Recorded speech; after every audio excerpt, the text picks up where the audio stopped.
ប្រជ្រុយនៅតំបន់អាកំបាំងទាំង3លើរាងកាយមនុស្សស្រីពិតជានាំសំណាងច្រើនដល់ម្ចាស់ខ្លាំងណាស់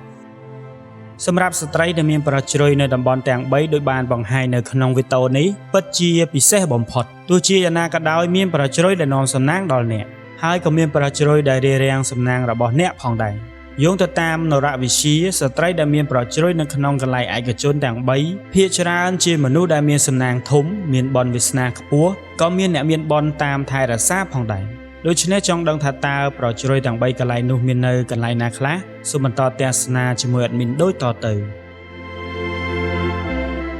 ទី1ប្រជ្រុយដោះនៅលើក្បាលសដុន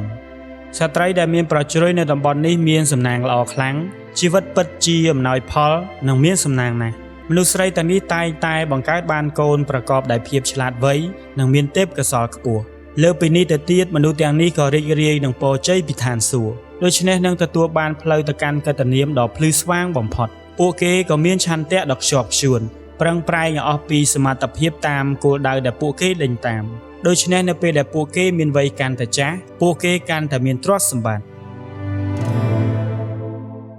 ទី2ប្រជ្រុយនៅចំកណ្ដាលសដុនទាំងសងខាង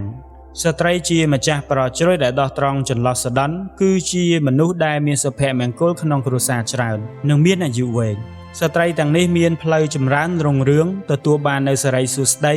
និងទ្រព្យសម្បត្តិពេញមួយជីវិតជាពិសេសក្រោយរៀបការស្ត្រីទាំងនេះគឺជាម្ដាយជាភរិយាដ៏ល្អប្រកបដោយសុភមង្គលនិងពោរពេញដោយភាពកក់ក្ដៅទី3ប្រជ្រុយជំវិញក្បាលពោះយោងតាមនរវិទ្យាស្ត្រីដែលមានប្រជ្រុយនៅក្បាលពោះនឹងទទួលបាននូវពរជ័យជាច្រើនតាំងពីក្មេងមកនាងបានទទួលការមើលថែទាំពីឪពុកម្ដាយនិងញាតិមិត្តជីវិតស្ត្រីទាំងនេះរឹតតែឡើងខ្ពស់នៅពេលដែលរៀបការរួចជាពិសេសមនុស្សទាំងនេះកាន់តែចាស់ពួកគេកាន់តែក្លាយជាអ្នកមានហើយជីវិតក៏រឹតតែសប្បាយរីករាយនិងសម្បូរបែបជាការពិតណាស់បន្ទាប់ពីទស្សនាវីដេអូនេះចប់តើអ្នកទាំងអស់គ្នាមាននៅប្រជ្រុយទាំង3កន្លែងនេះដែរឬទេសូមខមមិននៅខាងក្រោមវីដេអូដើម្បីឲ្យadminបានដឹងពីចម្លើយរបស់បងប្អូនទាំងអស់គ្នាជួបគ្នានៅវីដេអូបន្តទៀត